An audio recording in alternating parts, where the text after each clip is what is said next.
భాష అంటే కేవలం భావ వినిమయ సాధనమే కాదు. భాష అంటే మన ఆత్మగౌరవం. భాష అంటే మనం మన భాషలో మాట్లాడితే మనకు ఒక ఆత్మవిశ్వాసం.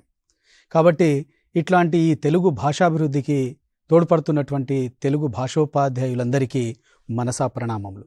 అదేవిధంగా తెలంగాణ విద్యాశాఖ, తెలంగాణ రాష్ట్ర పరిశోధన విద్యా శిక్షణా సంస్థ, టీశాట్ సంయుక్తంగా నిర్వహిస్తున్నటువంటి వివిధ తరగతులకు వివిధ సబ్జెక్టులలో అవగాహన కార్యక్రమంలో భాగంగా నేడు మనము 8వ తరగతి తెలుగుపై అవగాహన కార్యక్రమాన్ని నిర్వహించబోతున్నాం.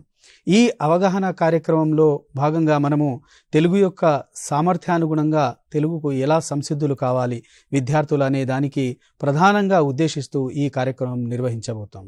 అయితే ఈ కార్యక్రమంలో వేదిక పైన ఉన్న వాళ్ళను ఒక్కసారి పరిచయం చేసుకుందాం. Myself Yasin Mohammed, faculty SCERT. ఇటువైపున ఉన్నటువంటి వారు సిద్దంకి యాదగిరి సార్, వీరు ఎస్ఆర్జీ ఎస్ఏ తెలుగు.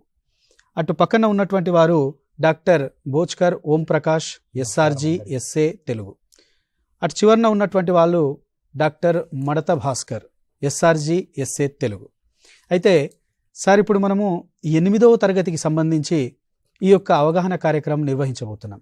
నిజానికి 8వ తరగతి అనేది విద్యార్థి జీవితంలో ఒక సంధి దశ లాంటిది. ఇంకో 2 సంవత్సరాలు దాటితే విద్యార్థి 10వ తరగతిలో ప్రవేశించబోతున్నాడు. కాబట్టి ఈ దశ లోపల అంటే ఇది ఒక విధంగా 10వ తరగతికి పునాది దశ లాంటిది 8వ తరగతి. ఎందుకంటే 6, 7వ తరగతి వరకు సామర్థ్యాలు ఒక విధంగా, 8వ తరగతికి మరో విధంగా, 9, 10 వచ్చే వరకు కొంత మార్పు ఉంటుంది. కాబట్టి ఆ మార్పుకు తొలి దశ, పునాది దశ 8వ తరగతి.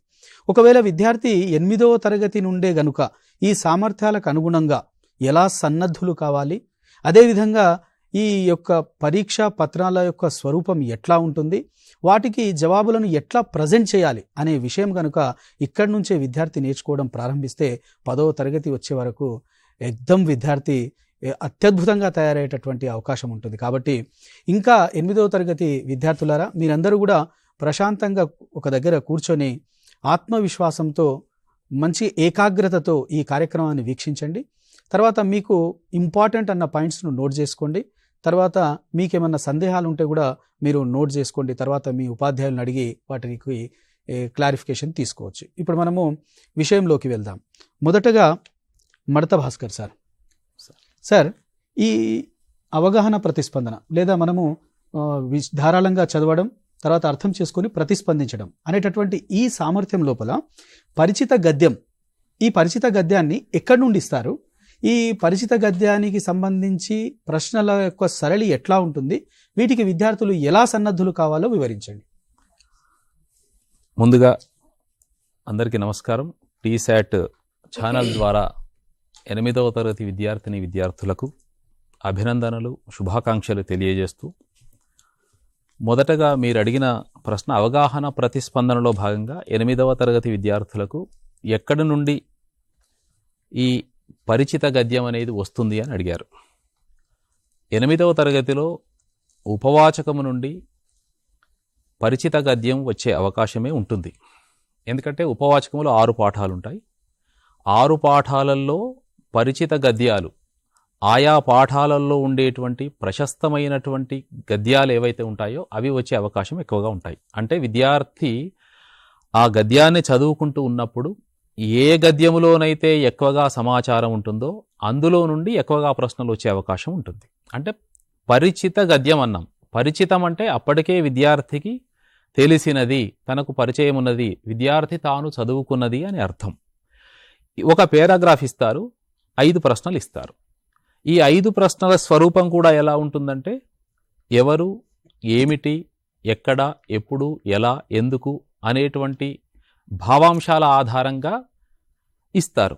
పై గద్యములోనే జవాబులు ఉంటాయి. అంటే విద్యార్థి అప్పటికే ఉపవాచకాన్ని గనక చదువుకొని ఉంటే ఆ ఉపవాచకం చూడగానే ఓ ఇది పలానా పాఠం నుంచి వచ్చినటువంటి గద్యం అనే విషయాన్ని అర్థం చేసుకుంటాడు. నేరుగా సమాధానం రాస్తాడు. సమాధానం రాసేటప్పుడు కూడా విద్యార్థి అది చదవడానికి 2-3 నిమిషాల సమయాన్ని తీసుకొని దాన్ని అర్థం చేసుకుంటూ చదవడం. అందుకే అవగాహన ప్రతిస్పందన అంటే 8వ తరగతి వరకు మనం ధారాళంగా చదవడం, అర్థం చేసుకొని ప్రతిస్పందించడం అనే సామర్థ్యాన్ని పరీక్షించడానికి ఈ గద్యం ఇవ్వడం జరుగుతుందన్నమాట. విద్యార్థి పైన ఉన్నటువంటి జవాబులలో చిన్న చిన్న వాక్యాలలో జవాబు రాయాల్సిన అవసరం ఉంటుంది. కాబట్టి పాఠాలు నేర్చుకుంటున్నటువంటి సందర్భంగా విద్యార్థి ఉపవాచకాన్ని ఒకసారి మొత్తం చదువుకోవాలి. తరువాత ఆ గద్యాలు పరిచయం ఉన్నటువంటివే కాబట్టి మరలా ఒకసారి చూసినప్పుడు ఏం చేయాల్సి ఉంటుందంటే, ఏ గద్యాలలోనైతే ఎక్కువ సమాచారం ఉందో ఆ గద్యాలను తాను ముఖ్యమైనటువంటి గద్యాలుగా భావించి వాటిని చదువుకోవాల్సిన అవసరం ఉంటుందన్నమాట. అట్లా విద్యార్థి పరిచయ గద్యాన్ని చదువుకొని జవాబు రాస్తే విద్యార్థికి ఉపయుక్తంగా ఉంటుంది. ఒక ప్రశ్నకి జవాబు రాస్తే 1 మార్క్. కాబట్టి ఖచ్చితంగా ఈ 5 ప్రశ్నలకి 5 జవాబులు నేరుగా రాయగలడు. మనం విద్యార్థి రకరకాల టెస్టులలో కూడా, base line test, mid line టెస్టులలో కూడా ఇలాంటివి రాసే అవకాశం ఉంది. కాబట్టి ఇది చాలా సులభమైనటువంటిది. 5కి 5 మార్కులు విద్యార్థికి వచ్చేటువంటి అవకాశం ఉంటుంది. ఏ విధమైనటువంటి మొదటి బిట్లోనే ఇది వస్తుంది. కాబట్టి ఏ విధమైనటువంటి భయానికి విద్యార్థి లోను కాకుండా ఇది ఖచ్చితంగా చదువుకొని నేర్చుకోవాల్సినటువంటి అవసరం ఎంతైనా ఉంటుంది. ఇది విద్యార్థికి చాలా సులభమైనటువంటి, అందుకే పాఠాలు చదువుకుంటున్నప్పుడు కేవలం ఉపవాచకంలోని 6 పాఠాలను కూడా చదువుకోవడం వల్ల విద్యార్థి యొక్క విస్తృత పఠనంలో భాగంగా అతనికి వికాస పఠనం జరుగుతుంది. తర్వాత పరీక్షల్లో ఈ విధమైనటువంటి లబ్ధి జరుగుతుందన్నమాట. అందుకోసం విద్యార్థి ఉపవాచకాన్ని పరిశీలనగా చదవాల్సిన అవసరం ఎంతైనా ఉంది. ధన్యవాదాలు సార్. ముఖ్యంగా ఎక్కడి నుండి ఇస్తారు అనే దానికి సమాధానం ఉపవాచకంలో నుండి ఇస్తారు. తర్వాత మీరు చెప్పినటువంటి దాంట్లో ముఖ్యమైనటువంటి అంశం ఏంటంటే, విద్యార్థులు ఈ పరిచిత గద్యం ఇవ్వంగానే చాలామంది విద్యార్థులు చేసే పొరపాటు ఏంటంటే, నేరుగా ప్రశ్నలకు వెళ్తారు. ప్రశ్న చదివిన తర్వాత జవాబు ఎక్కడుందో వెతికే ప్రయత్నం చేస్తారు. అట్లా కాకుండా ఆ గద్యాన్ని ప్రశాంతంగా 1కి 2 సార్లు చదివితే విషయం అనేది అవగాహన అవుతుంది. ఆల్రెడీ పరిచయం ఉన్నటువంటి గద్యమే కాబట్టి సులభంగానే అర్థమవుతుంది. ధన్యవాదాలు సార్. తర్వాత ప్రశ్న ఓం ప్రకాష్ సార్, మీరు చెప్పండి. ఇదే అంశం లోపల మనకు సారు పరిచిత గద్యానికి సంబంధించిన అంశాన్ని వివరించడం జరిగింది. మీరు ఈ పరిచిత పద్యంకు సంబంధించినటువంటి ప్రశ్నల సరళి ఎట్లా ఉంటుంది? పద్యం అనగానే కొంచెం విద్యార్థి భయపడే అవకాశం ఉంటుంది. కాబట్టి వీటికి సులభంగా ఆన్సర్ చేయాలంటే విద్యార్థుల యొక్క సన్నద్ధత ఎలా ఉండాలి? అంబనవాంబుజోజ్వలకరాంబుజ శారద చంద్ర చంద్రికాడంబర చారుమూర్తి ప్రకటస్ఫుటభూషణ రత్నదీపికా చుంబిత దిగ్విభాగ శృతి సూక్త వివిక్త నిజ ప్రభావ భావాంబర వీథి విశ్రుత విహారిణి నన్ కృపజూడు భారతి. టీశాట్ వీక్షిస్తూ ఉన్నటువంటి ఉపాధ్యాయ మిత్రులు, అలాగే విద్యార్థులందరికీ కూడా శుభాకాంక్షలు, అభినందనలు. 8వ తరగతిలో అవగాహన ప్రతిస్పందన అనేటటువంటి అంశంలో పరిచిత పద్యం అనేటటువంటి విభాగంలో మనకు మొదటి పాఠ్యాంశాన్ని తీసుకుంటే త్యాగనిరతి, అందులో 3 చుక్క గుర్తు కలిగినటువంటి పద్యాలున్నాయి. అలాగే 5వ పాఠ్యాంశమైనటువంటి శతక సుధ అనేటటువంటి పాఠ్యాంశంలో 2 సీస పద్యాలు కాకుండా మిగిలిన 6 పద్యాలు వృత్త పద్యాలు. ఎప్పుడైనా కానీ ప్రతి పదార్థం ఒకప్పుడు ఇచ్చేవారు, ఇప్పుడు తక్కువగా ఇస్తున్నారు. కానీ ప్రతి పదార్థం కూడా మనము చదువుకుంటే ఆ పద్యం మీద చాలా చక్కగా పట్టొస్తుంది. ప్రతి పదార్థం అనేటటువంటిది ముఖ్యంగా ఉపాధ్యాయుని యొక్క ఆదర్శ పఠనం. ఉపాధ్యాయుడు చదివేటటువంటి సందర్భంలో ఉన్నది ఉన్నట్లుగా చదువుతాడు. ఆ తర్వాత విరుపులతో చదువుతాడు. ఆ పదాలని చక్కగా జ్ఞప్తిలో ఉంచుకొని ఆ ప్రతి పదానికి అర్థాన్ని గమనించాలి విద్యార్థులు. అదేవిధంగా వ్రాసేటటువంటి సందర్భంలోనైతే పద్యపూరణ ప్రాసభంగం చెడకుండా, అంటే వృత్తాల్లోనైతే ఒక్కొక్క వృత్తానికి కొన్ని అక్షరాలు నియమంగా ఉంటాయి. ఉదాహరణకు ఉత్పలమాల 20 అక్షరాలు, చంపకమాల 21 అక్షరాలు, శార్దూలము 19 అక్షరాలు, మత్తేభము 20 అక్షరాలు ఇలా ఉంటాయి. కాబట్టి ఈ అక్షర క్రమాన్ని చెడకుండా ఒక పాదంలోని కొన్ని అక్షరాలు పదాలు మరో పాదంలోకి కాకుండా ప్రాసభంగం లేదా పాదభంగం కాకుండా చక్కగా పూరించాలి. ముఖ్యంగా పద్యము ధారణ ప్రధానమైనటువంటిది కాబట్టి చక్కగా 1కి 4 మార్లు ఆ పద్యాన్ని చదువుతూ భావాన్ని అవగతం చేసుకోవాల్సినటువంటి అవసరం ఉంటుంది.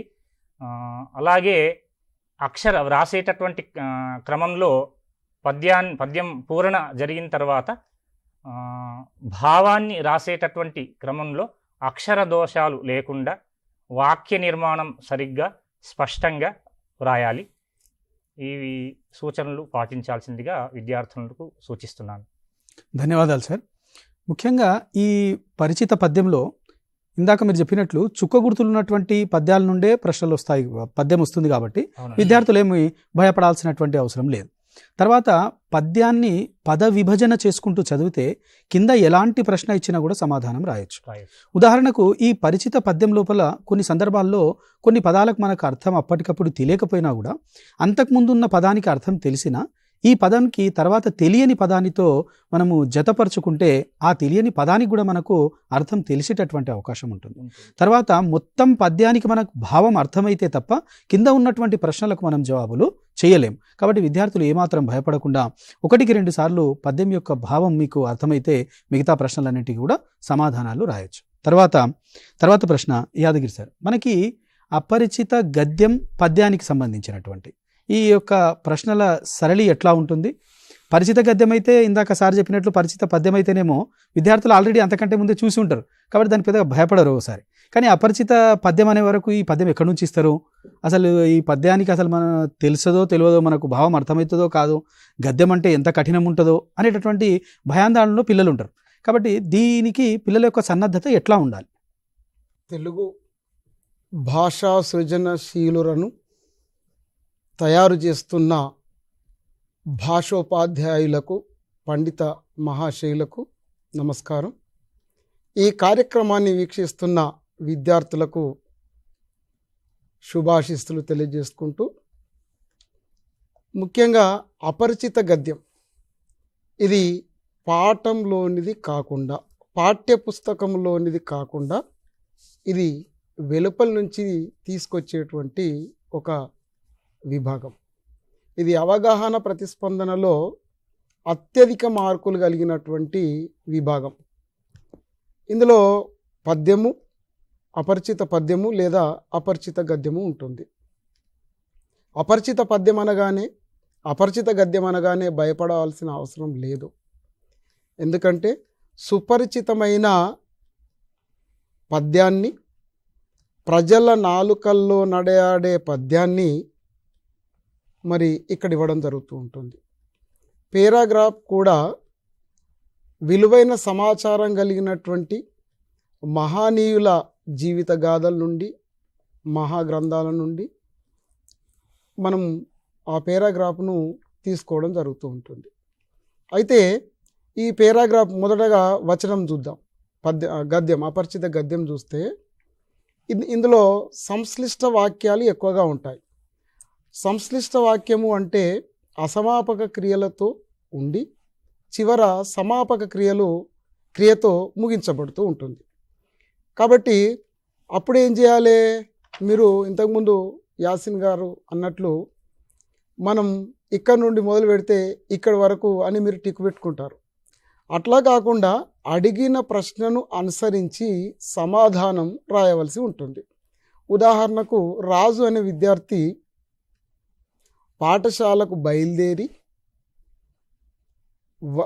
పాఠశాలకు వచ్చి తెలుగు పాఠం విని పద్యం నేర్చుకున్నాడు. ఇక్కడ వచ్చి, నేర్చి ఇట్లాంటి అంశాలు ఉన్నాయి. అయితే ఇవి అసమాపక క్రియలు. అయితే మనకిక్కడ ఏమి నేర్చుకున్నాడు అన్నప్పుడు తెలుగు పద్యము అనాలి. అట్లా కాకుండా ప్రారంభం నుంచి టిక్ పెట్టుకొని ఇక్కడ దాకా రాయకూడదు. అదొకటి. అంటే సంశ్లిష్ట వాక్యాన్ని సాధారణ లేదా సామాన్య వాక్యంగా రాయాల్సి ఉంటుంది. అట్లా కొన్నిసార్లు 2 వాక్యాలు ఉన్నటువంటి వాక్యంలోంచి, అంటే ప్రింటింగ్లో 2 వాక్యాలు ఉన్న వాక్యంలోంచి ఏదో ఒక ప్రశ్న అడుగుతారు. మరి విద్యార్థులు 2 వాక్యాలు ప్రింటింగ్లో ఉన్నాయి రాసేసరికి అది 3 అవుతాయి, 4 అవుతాయి. కాబట్టి అట్లా కాకుండా ఏది అడుగుతుర్రో దాన్ని మాత్రమే మనం గమనించాలి. ప్రశ్నకు నేరుగా సమాధానం రాయాలి. ప్రశ్నను స్పష్టంగా అర్థం చేసుకోవాలి, స్పష్టమైన అవగాహనతో రాయాలి. అట్లాగే పద్యం, అపరిచిత పద్యం ఇప్పటిదాకా చెప్పుకున్నట్టు సుపరిచితమైందే, అంటే అది అపరిచితమైందే కానీ అందరికీ తెలిసింది. మనం 6, 7, 8 తరగతుల్లో, అంటే ఇంతకుముందు 6, 7 తరగతుల్లో లేదా ఎప్పుడో ఒకసారి అధ్యయనం చేసినటువంటి పద్యమే వస్తుంది కాబట్టి దాన్ని 1కి 2 సార్లు చదవాలి. ఇందులో మనకు 2 అందులోంచి మొదటగా అవగాహన కోసం ప్రశ్నలు వస్తాయి. అవి సులువుగా మనం రాయవచ్చు. అందులో పద్యంతో పాటు ఒక అర్థం అడుగుతాడు. పద్యంలోని ఏదైనా ఒక పదాన్ని ఎంచుకొని ఆ పదం యొక్క అర్థాన్ని అడుగుతారు. ఆ అర్థం రాయగలం. ఎందుకంటే ఆ అర్థం తెలియకుండా ఆ భావాన్ని మొత్తంగా అర్థం చేసుకొని బహుశా ఊహించి అయినా రాయవచ్చు. అందులో మరొకటి ఏమడుగుతారంటే మకుటము అడుగుతారు. అంటే సుప్రసిద్ధమైనటువంటి వేమన శతకము, సుమతి శతకం లాంటి శతకాల్లోంచి వచ్చేటువంటి ఆ పద్యము, ఆ మకుటం ఏది అని అన్నప్పుడు ఆ మకుటం మీకు తెలుసు కాబట్టి ఆ మకుటం రాయాల్సి ఉంటుంది. మరికొన్నిసార్లు ఈ మకుటం కాకుండా ఈ శతకాన్ని రాసినటువంటి శతకకర్త ఎవరు, ఈ పద్యాన్ని రాసిన కవి పేరు ఏమిటి అని కూడా అడగవచ్చు. మరికొన్నిసార్లు ఫలాని అంశాన్ని, అంటే ఈ అంశాన్ని దేంతో కవి పోల్చాడు అని కూడా అడగవచ్చు. ఇవన్నీ మనం అవగాహన చేసుకోవాలి. అపరిచిత పద్యము అనగానే భయపడవలసిన అవసరం లేదు. అది సుపరిచితమైన పద్యమే అపరిచిత విభాగం కింద మనకు వస్తుంది.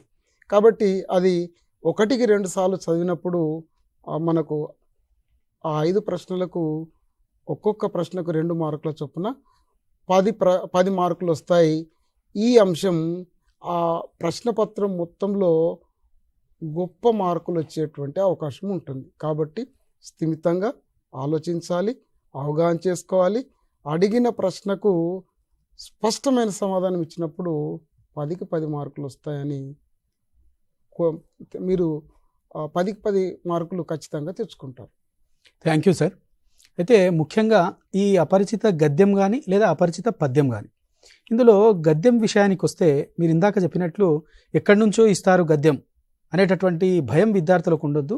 వారి స్థాయికి తగిన విధంగా ఉంటుంది. సామాజిక అంశము, సాహిత్య అంశము, వాళ్లకు పరిచయం ఉన్నటువంటి వాళ్ళ స్థాయికి తగిన విధంగానే ఉంటాయి. కాబట్టి ఇందాక మనం ఏ విధంగా అయితే మీరు పరిచిత గద్యానికి ఎంత సులభంగా జవాబులు రాసిరో దీనికి కూడా అంతే సులభంగా జవాబులు రాయవచ్చు. అదేవిధంగా ఈవెన్ అపరిచిత పద్యమైనప్పటికీ కూడా మనము పరిచిత పద్యానికి చెప్పుకున్నట్లు ఇక్కడ కూడా పద్యాన్ని 1కి 2 సార్లు చదివి ఆ పద్యం యొక్క భావం కానీ సారాంశం కానీ మనకు అర్థమైతే, ఇందాక సార్ చెప్పినట్లు ప్రతి ప్రశ్నకు జవాబుకు 2 మార్కులు ఉన్నాయి. కాబట్టి మీరు ఏక పదంలో జవాబు రాయొద్దు, దానికి తప్పనిసరిగా వాక్య రూపంలోనే సమాధానం రాయాలి. కొంతమంది విద్యార్థులు వాక్య రూపంలో సమాధానం రాయడానికి ఇబ్బంది పడుతుంటారు. నిజానికి ఇబ్బంది అవసరం లేదు. ఒక చిన్న టెక్నిక్ పాటిస్తే సులభంగా రాయొచ్చు. ఏంది అంటే ఆ ప్రశ్న ఇచ్చినప్పుడు ప్రశ్నలో చివర ఉన్న ట్యాగ్ను తొలగించి ఆ ట్యాగ్ దగ్గర నీ ఆన్సర్ పెడితే అది వాక్య రూపంలో మారుదొస్తుంది. కాబట్టి ఈ విధంగా సులభంగా జవాబులు రాయొచ్చు విద్యార్థులు. తర్వాత ప్రశ్న మనకు ఓం ప్రకాష్ సార్, మీరు చెప్పండి. ఈ స్వీయ రచన లోపల, ఈ స్వీయ రచనలో ఈ లఘు సమాధాన ప్రశ్నల యొక్క సరళి ఎట్లా ఉంటుంది, అంటే ఈ ప్రశ్నల స్వరూపం ఎట్లా ఉంటుంది, వీటికి విద్యార్థులు ఎలా సన్నద్ధులు కావాలి? స్వీయ రచన అంటే విద్యార్థి పాఠ్యాంశాన్ని చదివి అవగాహన చేసుకొని తన సొంత మాటల్లో రాయడం, సొంతగా రాయడమే స్వీయ రచన. ఈ స్వీయ రచనలో 2 లఘు సమాధాన ప్రశ్నలు, మన వ్యాసరూప సమాధాన ప్రశ్నలు 2 రకాలుగా ఉంటాయి. లఘు సమాధాన ప్రశ్నల్లో 4 ప్రశ్నలు వస్తాయి. ఒక్కో ప్రశ్నకు 4 మార్కులు, 16 మార్కులు ఉంటాయి. మరి ఈ ప్రశ్నల యొక్క సరళి ఏ విధంగా ఉంటుంది అనంటే, పాఠ్యాంశంలో ఉన్నటువంటి సంఘటనల్ని లేదా సారాంశాన్ని, అందులో ఉన్నటువంటి విషయాల్ని బట్టి మీరేం గ్రహించినారు, ఒక్కసారి స్లైడు చూద్దాం. మీరేం గ్రహించినారు అనొస్తుంది అనే విధంగా ఉంటాయి ప్రశ్నలు. అలాగే సన్నివేశాలు, ఆ పాఠ్యభాగంలో ఉన్నటువంటి సన్నివేశాల మధ్య సంబంధాన్ని గూర్చి అడగొచ్చు. ఆ పాత్రల మధ్య ఉన్నటువంటి సంభాషణలు వాటి మధ్యలో ప్రశ్నలు ఉండొచ్చు. కీలక ఘట్టాల మీద కూడా ప్రశ్నలు అడుగుతూ ఉన్నారు.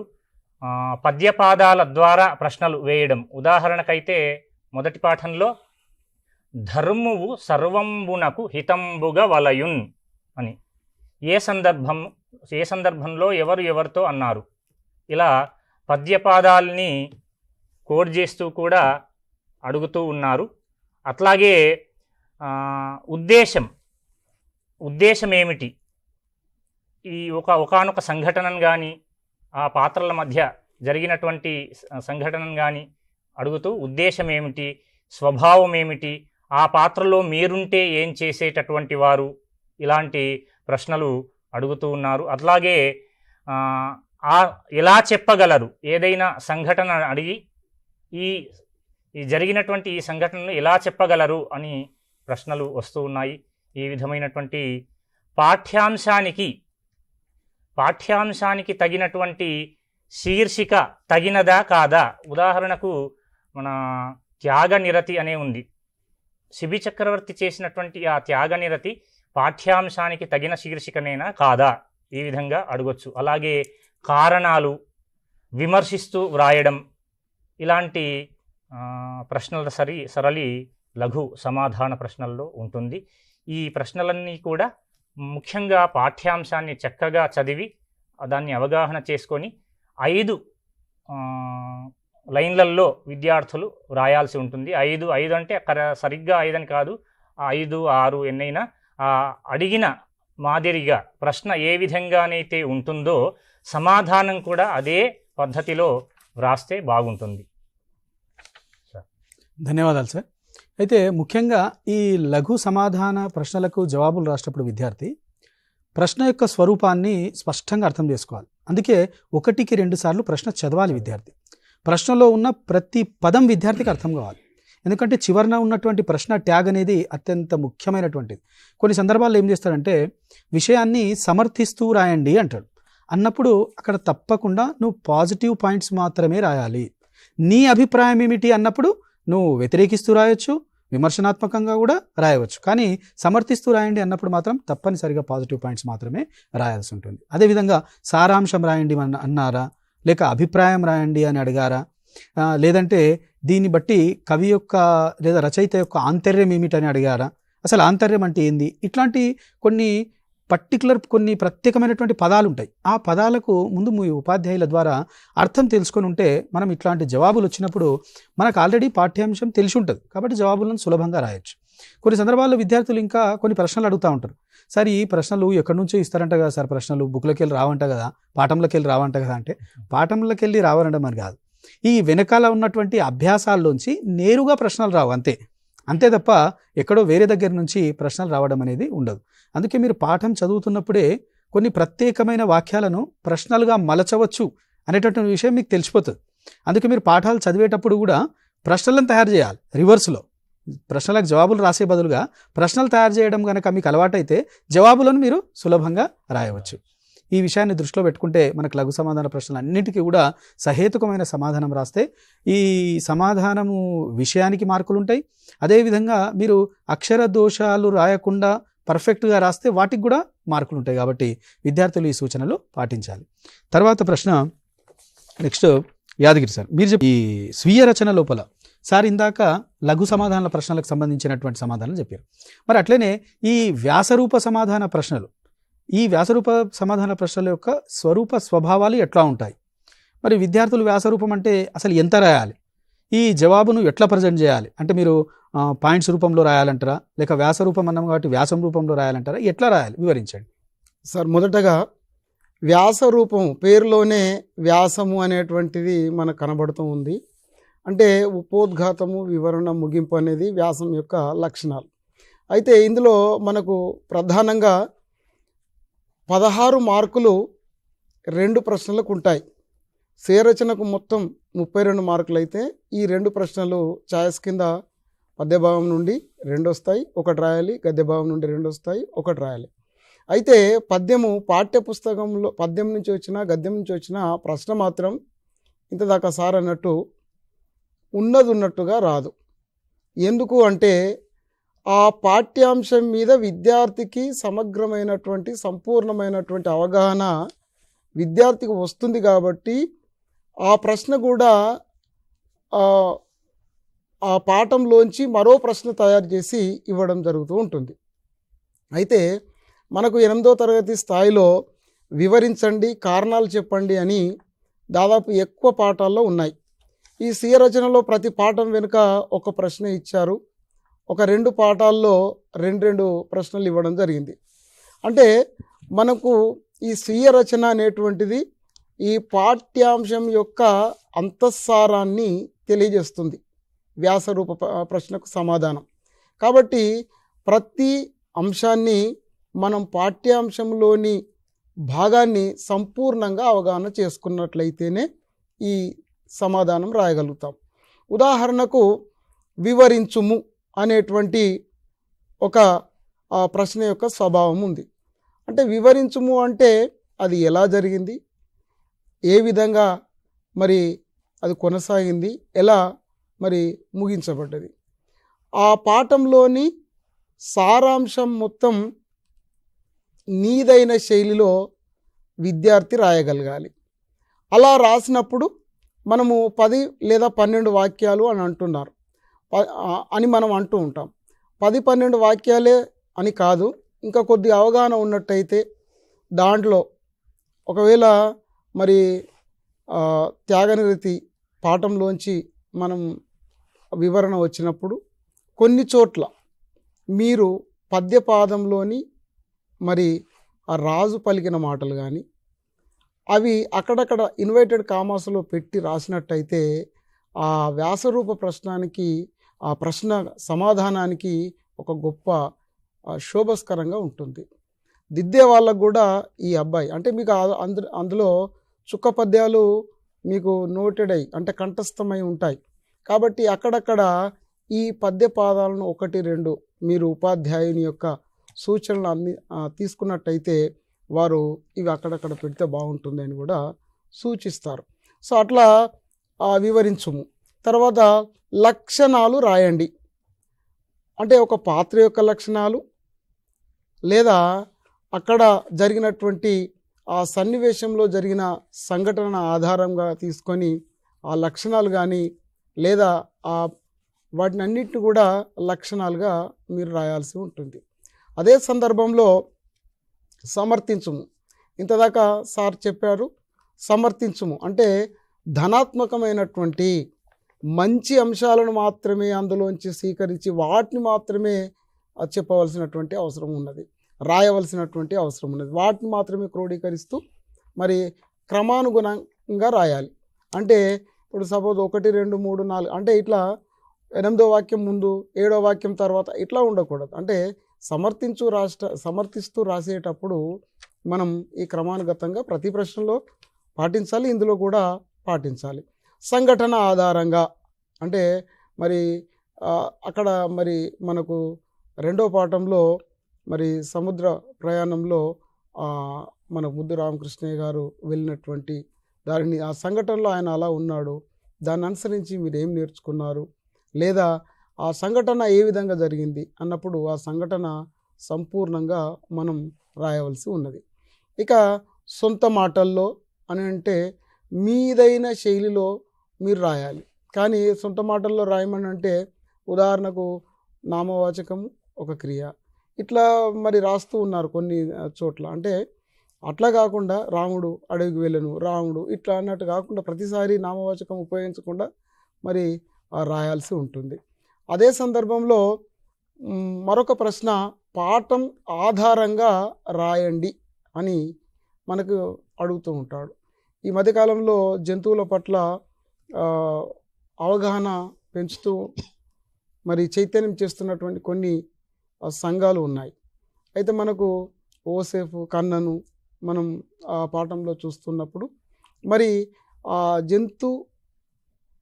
జంతువుల పట్ల మనకుండేటువంటి ఒక ప్రేమ లేదా ఒక మంచి స్వభావాన్ని మీ పాఠం ఆధారంగా రాయమని అన్నప్పుడు పాఠంలో పాత్రలు ఆ సంఘటనల సమాహారాన్ని కలిపి రాయవలసినటువంటి అవసరం ఉంది. మరి ఇవే వస్తాయా అంటే ఇవే అని కాదు, మనకు విమర్శనాత్మకంగా రావచ్చు. అంటే మంచి చెడులు మన ఆలోచన ప్రకారం మీకు ఏది తోస్తే అది మంచి చెడు వివరిస్తూ విశ్లేషిస్తూ రాయొచ్చు. ఇంకా విశ్లేషణాత్మకంగా ఉదాహరణకు మనకు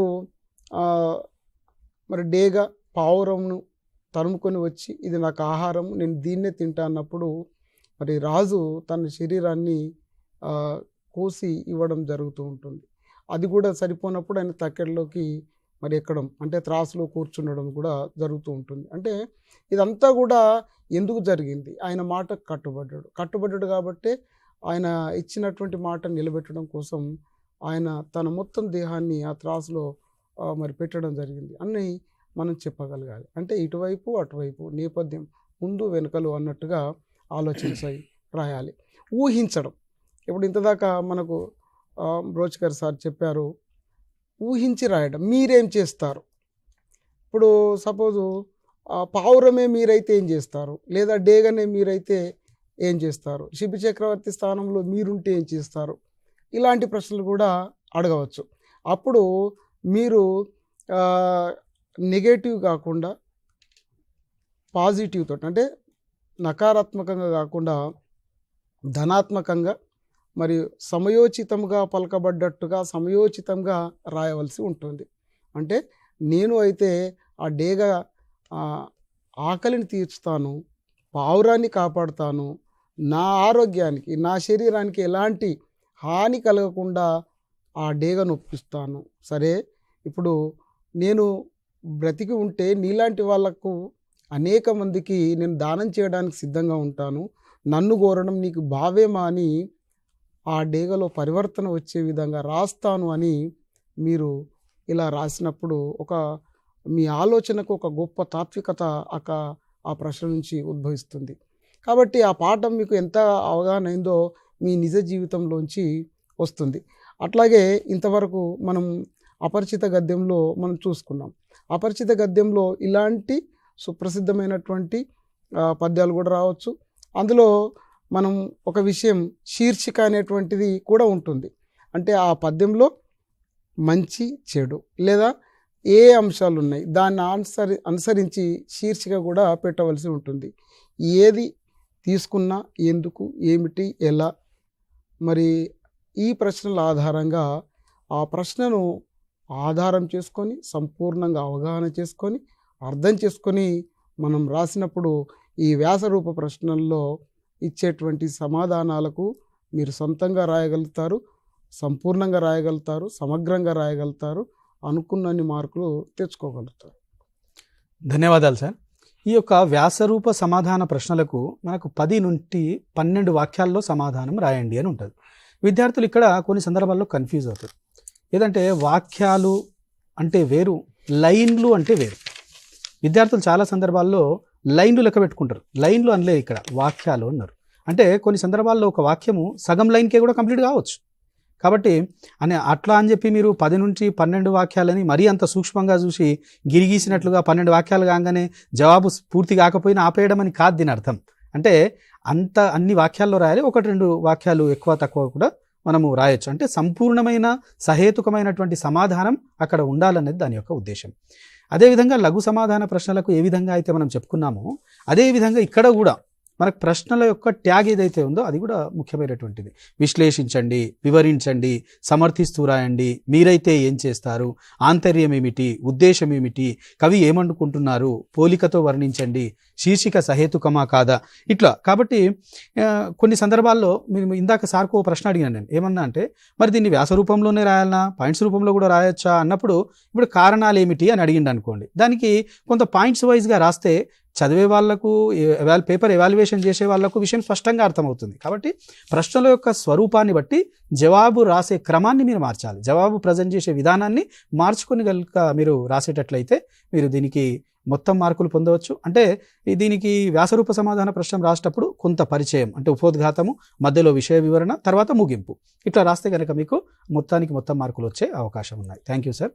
ఇప్పుడు మడత భాస్కర్ సార్, మీరు చెప్పండి, ఈ సృజనాత్మకత అనేటటువంటి అంశం లోపల మన 8వ తరగతిలో ఎన్ని ప్రక్రియ రూపాలను పరిచయం చేయబడ్డాయి? ఈ సృజనాత్మకత అనగానే విద్యార్థులు ఎంత సృజనాత్మకత చేయాలి, మనలో అంత సృజనాత్మకత ఉందా అని ముందే దాన్ని అస్త్రసన్యాసం చేసేస్తారు విద్యార్థులు. కాబట్టి దీన్ని మరి ఈజీగా సులభంగా నేర్చుకునేటటువంటి మార్గాలు ఏమైనా ఉన్నాయా? అసలు ఎన్ని ప్రక్రియ రూపాలు ఉన్నాయి? ఎలా సన్నద్ధులు కావాలి? వివరించండి. వాస్తవానికి ఇది మంచి ప్రశ్న సార్. సృజనాత్మకత అనేటువంటి అంశానికి సంబంధించి 8వ తరగతిలో విద్యార్థి 10 ప్రక్రియలను నేర్చుకుంటాడు.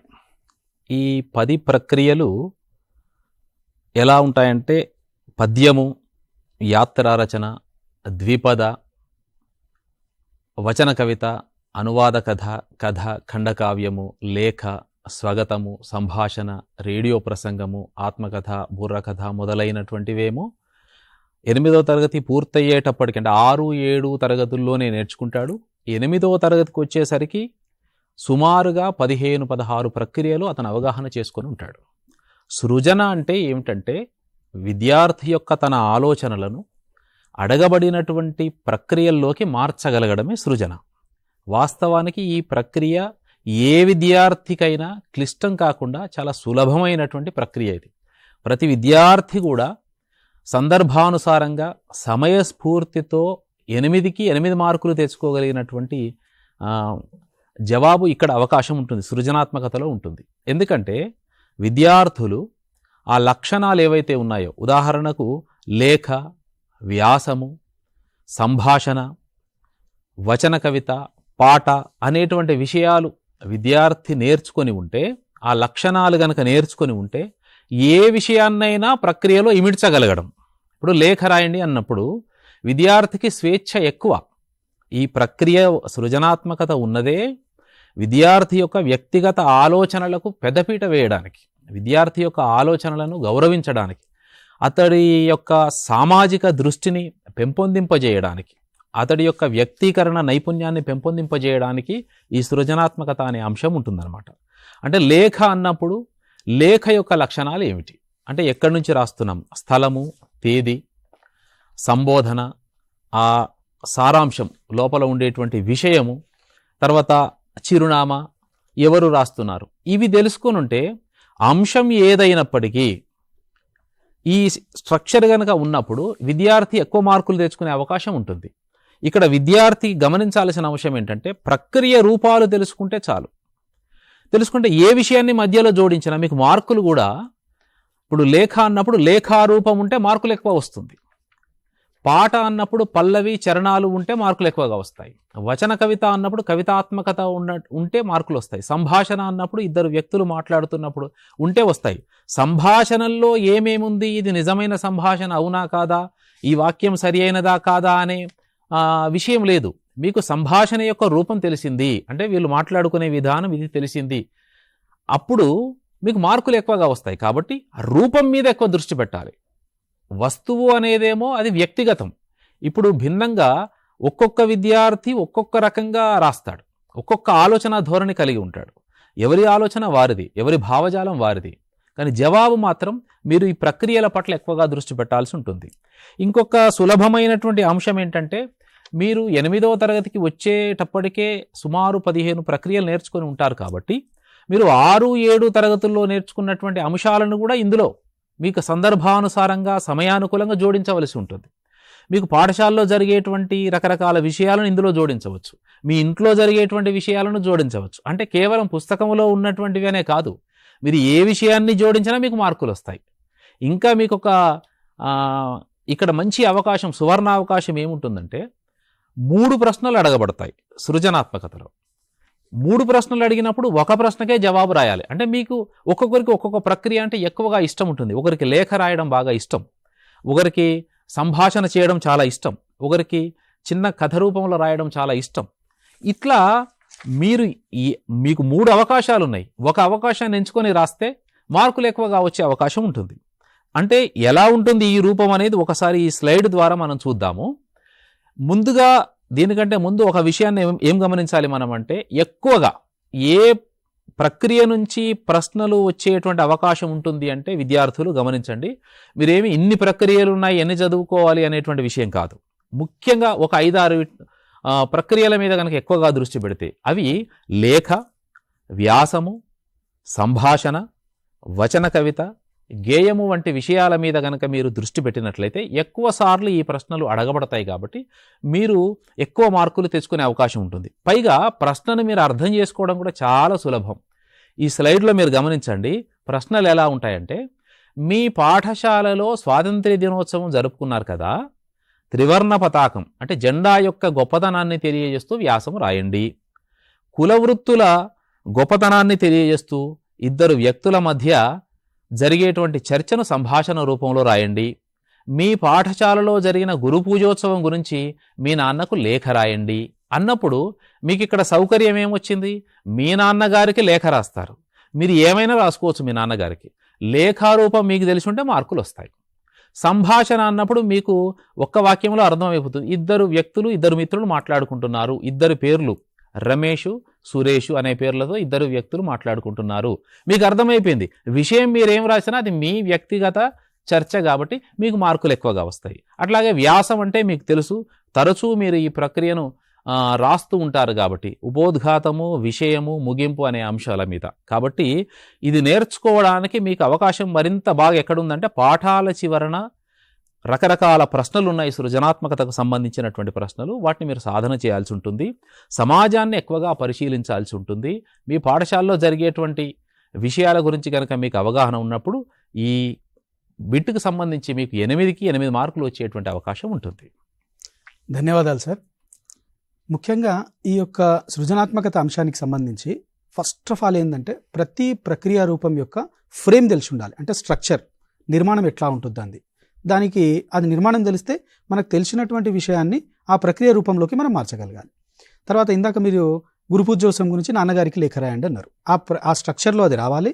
తర్వాత మధ్యలో బాడీ ఆఫ్ ది లెటర్ అంటాం మనం, దాంట్లో మీ నాన్నగారికి గురు పూజోత్సవం గురించి చెబుతూ రాయొచ్చు. అది మీ శైలి, మీ ఇష్టం. గురు పూజోత్సవం గురించి ఎట్లా చెప్తారు మీరు అనేది.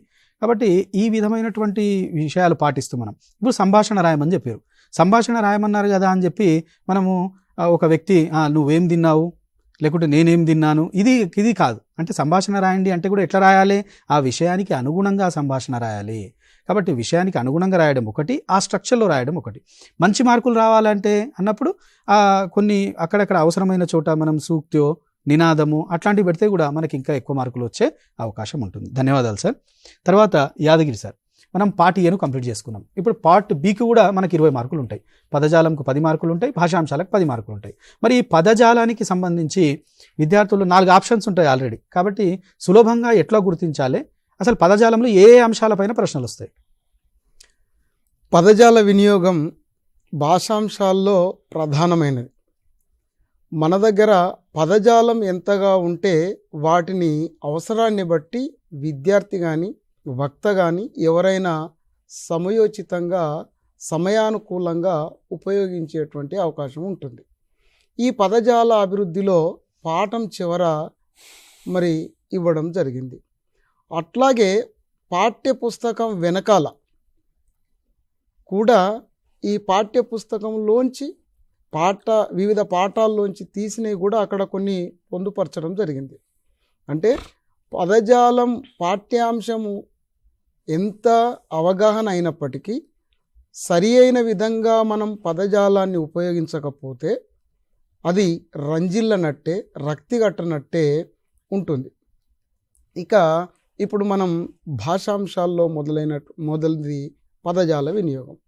మనకు అర్థాలు, సొంత వాక్యాలు, సమానార్థక పదాలు లేదా పర్యాయ పదాలు, ప్రకృతి వికృతులు, నానార్థాలు, ఈ ప్రధానంగా 5 విభాగాల కింద మనకు ప్రశ్నలు వస్తాయి. ఒక్కొక్క విభాగం కింద 2 ప్రశ్నలు అడుగుతారు. ఒక్కొక్క ప్రశ్నకు 1 మార్కు. మనకు పాఠ్యపుస్తకం చివరన ఉత్పత్తి అర్థాలు, వ్యుత్పత్తి పదాలు కూడా మనల్ని అడగవచ్చు. కొన్ని ప్రాంతాల్లో కూడా మరి అడుగుతున్నట్టుగా మనకు అవగాహన వస్తుంది. కానీ పాఠ్యం చివర మాత్రం ఇది లేదు. అయినప్పటికీ కూడా అడిగే అవకాశం ఉంది. అంటే ఇప్పుడు మొదటగా అర్థాల దగ్గరికి వచ్చినట్టయితే అర్థం, కఠిన పదాలకు మనం ప్రతి పాఠం యొక్క 2వ పీరియడ్ అర్థ సంగ్రహణంలో తెలియనటువంటి కఠిన పదాలకు అండర్లైన్ చేసుకొని మనం నిఘంటువు చూస్తాం. అది పాఠ్యపుస్తకం వెనుక కావచ్చు, లేదా గ్రంథాలయంలో ఉన్నటువంటి నిఘంటువు కావచ్చు, లేదా ఉపాధ్యాయుని యొక్క మరి సహకారంతో ఆ కీలక పదం యొక్క అర్థాన్ని తెలుసుకుంటాం. అంటే ఈ తెలియనటువంటి పదాలు లేకుండా కఠిన పదాలను సులువుగా అర్థం చేసుకోవడమే అర్థం. అట్లా 2 అర్థాలు అడుగుతారు. అంతకంటే ముందు సొంత వాక్యాలు అడుగుతాడు. సొంత వాక్యాలు ఇచ్చి మీ నిజ జీవితంలోంచి అది లేదా మీకు తెలిసింది ప్రయోగం చేయమని అడుగుతాడు. ఇవి కూడా ఒక్కొక్క మార్కు చొప్పున 2 ప్రశ్నలు కాబట్టి 2 మార్కులు ఉంటాయి. అయితే ఈ సొంత వాక్యాలు ఎట్లా అడగొచ్చు అంటే జాతీయం నుంచి అడుగుతాడు. జాతీయం అంటే జాతి జనులలో ఉండేటువంటి వ్యవహారార్థం, అంటే వ్యవహరించేటువంటి అర్థం. దీపం కొండెక్కింది అనేటువంటి జాతీయం ఉంది. దీపం ఎప్పుడు కొండెక్కదు. కొండెక్కింది మీన్స్ అంటే కొండెక్కింది అంటే అర్థం ఏమిటి అంటే అది మరి మలిపేయబడ్డది లేదా తీసేసారు అనమాట. అయితే ఈ కొండెక్కడం అంటే ఏంది? అసలు అర్థమేమో కొండెక్కడం, కానీ ప్రయోగార్థం ఏంది? ఆ దీపాన్ని మలిపేసారు, దీపాన్ని తీసేసారు అన్నట్టు. సో మరి అట్లాగే కాలికి బుద్ధి చెప్పడం. కాలికి బుద్ధి చెప్పడం అంటే ఏంది? నువ్వు మంచిగా చదువుకోరా బాబు అని మన ఉపాధ్యాయుడు మనకు చెప్పినట్టు, నాన్న చెప్పినట్టు, అమ్మ చెప్పినట్టు. కాలికి బుద్ధి చెప్పడం ఏంది అంటే పరిగెత్తడం. ఇలాంటి జాతీయాలను మనం అర్థం చేసుకున్నట్టయితే అవి సరిగ్గా మనం ఉపయోగించడంలో ఎలాంటి తొట్టుపాటు ఉండదు, మనం అస్పష్టంగా ఉండదు. ఈ అర్థాల గురించి చెప్పుకున్నాం. తర్వాత సమానార్థకాలు. ఈ సమానార్థకాలనే పర్యాయ పదాలు అని అంటున్నాం. ఇంకా అలాంటియే మరో 2 పదాలను కూడా రాయండి. ఇలా మనల్ని ప్రశ్నలు అడుగుతూ ఉంటారు. ఉదాహరణకు అంటే ఒకటే పదం మనకు వివిధ అర్థాలు ఇచ్చే పదాలు కూడా ఉంటాయి. అంటే మనకు సూచించేది ఒకటే కానీ వివిధ పదాలు ఉంటాయి కాబట్టి వాటిని సమానార్థకాలు అంటున్నాం. ఉదాహరణకు నేల, భూమి, వసుధ, మన వ్యవహారంలో జాగా, ఇలాంటివన్నీ కూడా సమానార్థకాలు. మరి నానార్థం అంటే ఏంది? నానా అంటే వివిధ రకాలు. అంటే ఒకటే పదం అర్థాలు వేరు. ఇక్కడ అర్థం ఒక్కటే, వివిధ పదాలు. సమానార్థకాలు అంటే అర్థం ఒకటే, వివిధ పదాలు. ఇక్కడ పదము నానార్థం అంటే పదం ఒకటే, వివిధ అర్థాలు వస్తాయి అన్నమాట. ఉదాహరణకు మనం నాడు తీసుకున్నాం. ఆదివారం నాటి ఎటు వెళ్ళావు అని మనల్ని మన మిత్రుడు అడగవచ్చు, లేదా ఉపాధ్యాయుడు ప్రశ్నించవచ్చు. సార్ నేను అటు మా చుట్టాల ఇంటికి వెళ్ళినాము అంటాం. మరి తమిళనాడు వెళ్ళింది ఎవరు అని అంటే ఏమనుకోవాలి? తమిళ రోజు కాదు కదా, తమిళ దేశం, తమిళ ప్రాంతం. అంటే నాడు అంటే ప్రాంతము, నాడు అంటే రోజు. ఇలాంటి మనకు పాఠ్యపుస్తకంలో ఉంటాయి. వాటిని మనం పరిశీలించాలి. మనం పరిశీలించడం ఎట్లా చదవాలి అంటే గుర్తుండే విధంగా మనకు కరెక్ట్గా పర్ఫెక్ట్ అంటే పరిపూర్ణంగా ఎక్కడ సందేహం వస్తుందంటే పరీక్ష రాసేటప్పుడు. అలాంటి మరి సందర్భంలో రావద్దు అంటే ఒక స్పష్టమైన అవగాహన ఉండాలి. ఇక ప్రకృతి వికృతులు. మనం మరి ప్రకృతి వికృతుల్లో మనం అందరం చూస్తూనే ఉన్నాం. భాష, భాష, దిశ, దిశ, ఇలాంటివన్నీ కూడా వ్యవహారంలో మాట్లాడేటువంటివన్నీ కూడా ప్రకృతికి విరుద్ధమైనటువంటివి. అంటే మరి ఛందోబద్ధమైనటువంటి ఆ పదాలలోంచి పుట్టి వాటిని వ్యవహారంలో పలకబడేటువంటి పదాలను వికృతులుగా మనం చెప్పుకుంటూ ఉంటాం. మరి ఆ విధంగా ప్రకృతి వికృతులు కూడా మనం రాయవలసి ఉంటుంది. వ్యుత్పత్తి అర్థం అంటే జలది, జలంలోచే బంధించబడ్డది, అంటే ఆ పదం పుట్టడానికి కారణమైనటువంటిది. సో మరి అట్లాగే ఇంకా చాలా ఉన్నాయి. మనం ఆ పాఠ్యపుస్తకంలో గమనించినట్లయితే వాటిని ఈ పదజాలంలో 10కి 10 మార్కులు మనం పొందుకోవచ్చు. ధన్యవాదాలు సార్. అయితే ఈ పదజాలానికి సంబంధించి రాసే విభాగంలో సొంత వాక్యాలు తప్ప మిగతా అన్ని గుర్తించడమే ఉంటుంది. అవును సార్. ఈ 4 ఆప్షన్స్ ఇచ్చినప్పుడు విద్యార్థులు తొందరపడి చాలా సందర్భాల్లో ఏం చేస్తారంటే 4 ఆప్షన్లను ఒకటే వరుసగా చదవరు. ముందు ఒకటో ఆప్షన్ జవాబు కనిపించగానే వెంబడే అక్కడ ఆన్సర్ పెట్టేసే అవకాశం ఉంటుంది. కొన్ని సందర్భాల్లో ఏం చేస్తారంటే ఈ 2 ఆప్షన్లు కరెక్ట్ ఇచ్చి 3వ ఆప్షన్ ఏ అండ్ బి అని కూడా రాసేటటువంటి అవకాశం ఇస్తాడు. కాబట్టి దాన్ని కూడా మనము జాగ్రత్తగా గమనించాలి.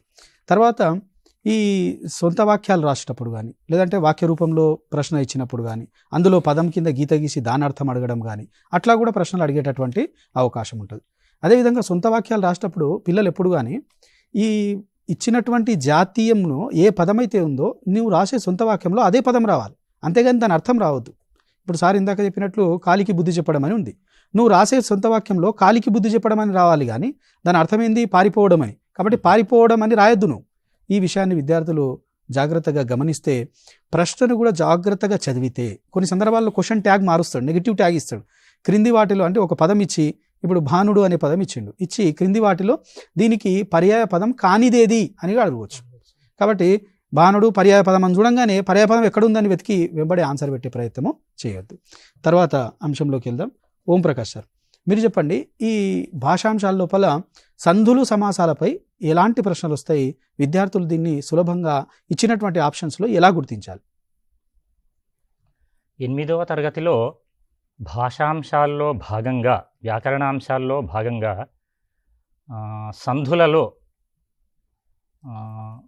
సంస్కృత అంటే మనకు భాషాపరంగా సంధులు 2 రకాలు, సంస్కృత సంధులు అలాగే తెలుగు సంధులని. సంస్కృత సంధుల్లో 8వ తరగతిలో సవర్ణ దీర్ఘ సంధి అలాగే గుణసంధి 2 సంధులున్నాయి. తెలుగు సంధుల్లోనైతే అత్వసంధి, ఇత్వసంధి, ఉత్వసంధి, ఆమ్రేడిత సంధి అని 4 సంధులున్నాయి. ఇవే కాకుండా మనం చిన్న తరగతుల్లో నేర్చుకున్నటువంటి 6వ తరగతి 7వ తరగతుల్లో నేర్చుకున్నటువంటివి కూడా అడగవచ్చు. అట్లా అసలు సంధి గురించి తీసుకుంటే, సంధి అంటే ఏంది? 2 పదాల యొక్క కలయిక. పూర్వ పరస్వరంబులకు పరస్వరంబు ఏకాదేశమగుట సంధి అనబడును అని చిన్నయ్య సూరి సూత్రం. పదంలోని అంటే సంధి రూపంలో మొదటి పదాన్ని పూర్వపదము, రెండవ పదాన్ని పరపదం అంటాం. ఈ 2 పదాలు కలిసిపోవడాన్ని సంధి అంటాం. అక్కడ జరిగినటువంటి మార్పుల్ని ఉపాధ్యాయులు చెప్పేటటువంటి సందర్భంలో కానీ మనకు పాఠ్యాంశాల వెనకాల, ఆయా పాఠ్యాంశాల వెనకాల ఉన్నాయి, ససూత్రంగా సోదాహరణంగా ఉన్నాయి.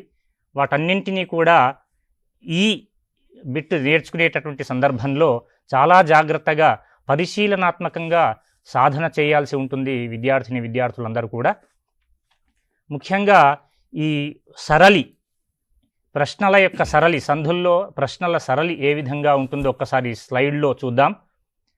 అక్కడ ప్రశ్నల సరళి చూడండి. సంధి రూపం విడదీయగా అంటే అతడే ఒక సంధి రూపాన్ని, మనకు ప్రశ్నలో సంధి రూపం ఇస్తారు, కలిసి ఉన్నటువంటి పదం ఇస్తారు, మనం విడదీయాల. ఇంద్రాగ్నులు అనేటటువంటి పదం ఇస్తే మనం ఇంద్ర ప్లస్ అగ్నులు, మనకు 4 బహుళైచ్ఛిక ప్రశ్నలు కాబట్టి ఇంద్ర ప్లస్ అగ్నులు అని, లేదా ఇంద్ర ప్లస్ ఆగ్నులు అని, ఇంద్రా ప్లస్ అగ్నులు అని, పైవేవీ కావు అని, ఈ విధంగా 4 రకాల సమాధానాలు ఉంటాయి.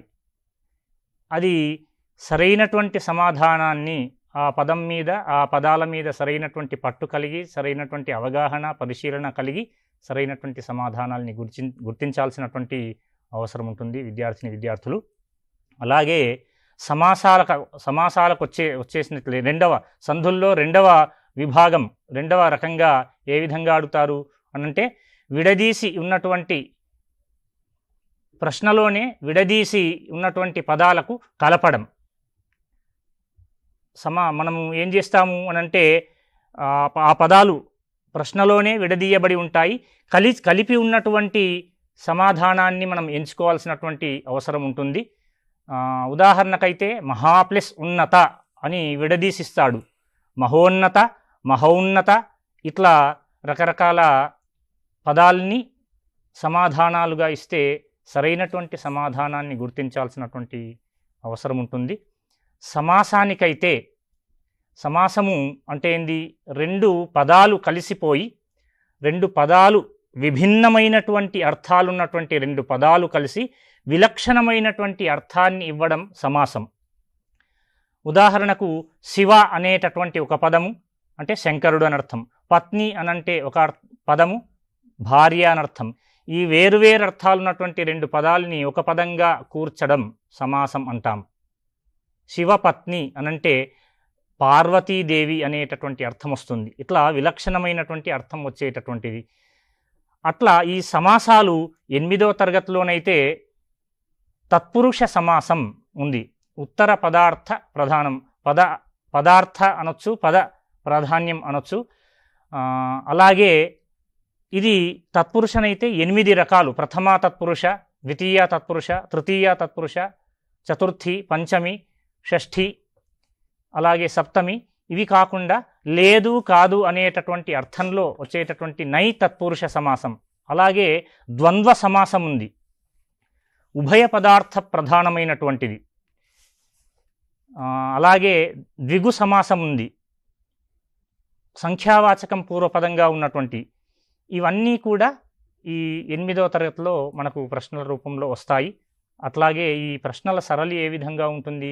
సమాస పదాన్నిచ్చి విగ్రహవాక్యంగా కూర్చుమనో, లేదా విగ్రహవాక్యం ఇచ్చి సమాసంగా మార్చుమనో, లేదా సమాసం యొక్క పదాన్ని తెలియజేయండి అనో, సమాస పదం ఇచ్చి దీని యొక్క సమాసాన్ని అడగడమో, పేరు అడగడమో, ఇలా ఉంటాయి ప్రశ్నలు. ఇవి చాలా జాగ్రత్తగా సాధనమున్న పనులు సమకూరు ధరలోన అన్నట్లుగా సాధన చేస్తే సులభంగా ఈ వ్యాకరణాంశాలు మనం చేయవచ్చు.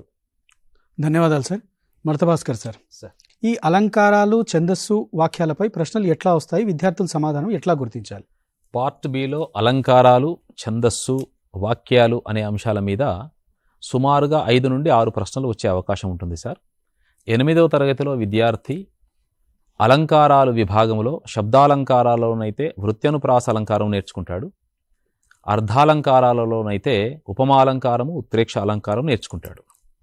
అదేవిధంగా ఈ అలంకారాలు, ఇందులో ఈ అలంకారం ఏది, ఇందులో ఉండేటువంటి అలంకారం ఏది అని అడుగుతాడు. అలంకారమే ఇచ్చి గుర్తించండి అని అడగవచ్చు, లేదంటే అలంకారాన్ని గుర్తించండి అని ఇట్లా 2 రకాలుగా గతంలో ఇప్పుడు మీరు చెప్పినట్లుగా అడిగే అవకాశం ఉంది. అదేవిధంగా ఛందస్సు విషయానికి వస్తే, ఛందస్సులో 8వ తరగతిలో పాఠాల చివరన చక్కని వివరణ ఉంది. అంటే లఘువులు, గురువులను గుర్తించడం, 2 అక్షరాల గణాలు, 3 అక్షరాల గణాల యొక్క వివరణ చాలా అద్భుతంగా ఉంది. మనకు ప్రశ్న ఎట్లా వస్తుందంటే, ఒక పదాన్ని ఇచ్చేసి ఇందులో గణాలు ఇలా ఉంటాయి అని కింద రకరకాలుగా మార్చి ఇచ్చే అవకాశం ఉంటుంది, లేదా ఒక వాక్యాన్ని ఇచ్చి పై వాక్యంలోని గణాలను గుర్తించండి అనే అవకాశం ఉంటుంది.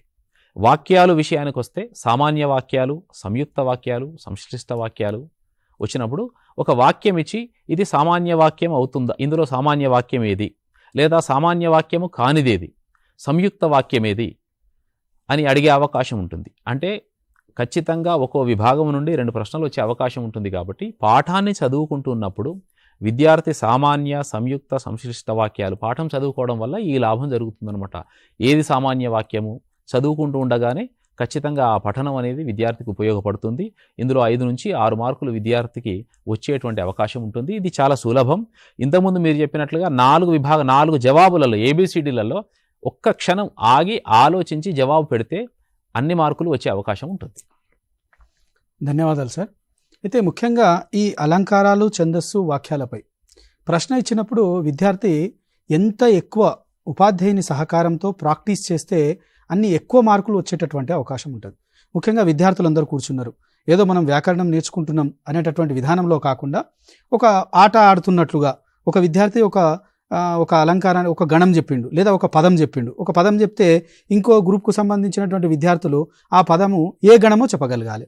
అదేవిధంగా ఒక విద్యార్థి ఒక పదం ఇచ్చిండు, దానిని గురు లఘువులను గుర్తించగలగాలి. మీరు గురు లఘువులను గుర్తించడము, గణాలను గుర్తించడం అనేది యమాతార జబానస లఘంగా తీసుకుంటారా, లేదంటే కొంతమంది పద్యాల ద్వారా కూడా ఈ గురు లఘువులకు సంబంధించిన కానీ, లేదా గణాల పేర్లకు సంబంధించిన కానీ, లేదంటే ఈ పద్యాల యొక్క ఈ గణాల సంఖ్యకు సంబంధించిన కానీ, లేదా ఆ పద్యాలకు ఏ ఏ గణాలు ఉంటాయనేది కానీ, ఇప్పుడు మనము ఏదైతే వృత్తపద్యాలు ఉన్నాయో వృత్తపద్యాలకు సంబంధించి మనం ఒక వరుసలో రాసుకుంటే ఓకే, అట్లా 10, 11, 12, 12, 13, 14 ఇట్లా పదాల దాంట్లో ఉన్నటువంటి యొక్క అక్షరాల యొక్క సంఖ్య, మరి యతి స్థానాన్ని గుర్తించడము. తర్వాత ఇవి మనకు కేవలం ఛందస్సులో మాత్రమే కాకుండా సార్ ఇంతకుముందు చెప్పినట్లు మనం పరిచిత పద్యంలో కానీ అపరిచిత పద్యంలో కానీ ఇచ్చినప్పుడు అక్కడ కూడా ఇది మనకు లాభదాయకంగా ఉంటుంది. అంటే ఛందస్సు అనేది కేవలం మనకు పార్ట్ బిలోనే ఈ జవాబులు గుర్తించడం అనేటటువంటి అంశం కాకుండా అది పార్ట్ ఏకు సంబంధించినటువంటి ప్రశ్నలకు కూడా మనము జవాబులను సులభంగా గుర్తించవచ్చు. కాబట్టి విద్యార్థులందరూ కూడా ఈ యొక్క కార్యక్రమాన్ని విజయవంతంగా చేసినందుకు ముఖ్యంగా తెలుగు భాష ఉపాధ్యాయులందరికీ ధన్యవాదాలు. అదేవిధంగా ఈ కార్యక్రమానికి విచ్చేసి ఇంత అత్యద్భుతమైనటువంటి కార్యక్రమాన్ని తమ యొక్క అనుభవంతో వివరించినటువంటి మా SRGs మర్తభాస్కర్ సార్, అదేవిధంగా ఓం ప్రకాష్ సార్, తర్వాత సిద్ధంకి యాదగిరి సార్, అందరికీ ధన్యవాదాలు తెలియజేసుకుంటూ ఈ కార్యక్రమాన్ని ఇంతటితో ముగిస్తున్నాం. మరి ఒక కార్యక్రమంతో మళ్ళీ కలుసుకుందాం. అంతవరకు సెలవు. మరి నమస్కారం. నమస్కారం.